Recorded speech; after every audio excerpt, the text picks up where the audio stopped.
السلام علیکم ورحمۃ اللہ وبرکاتہ۔ بسم اللہ الرحمن الرحیم۔ ایک بھائی نے سوال کیا کہ افطاری کا وقت اجتماعی طور پر دعا کرنا یہ کیسا ہے؟ میرے بھائی، اجتماعی طور پر دعا کرنا افطاری کے وقت ہو یا نمازوں کے بعد ہو یا کسی دینی مجلس یا درس کے بعد ہو اور لگاتار ہو تو یہ بدعت ہے، اور اگر لگاتار نہ کیا جائے، کبھی کبھار اگر کیا جائے تو اس میں کوئی حرج کی بات نہیں ہے، عادت نہ بنائے۔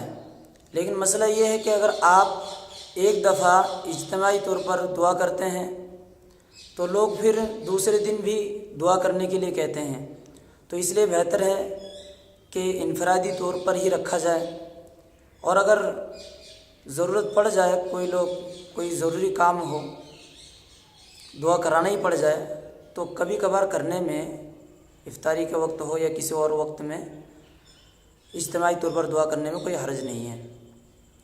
اور مزید تفصیل اگر دیکھنی ہو تو آپ ڈسکرپشن میں لنک موجود ہے، آپ دیکھ سکتے ہیں۔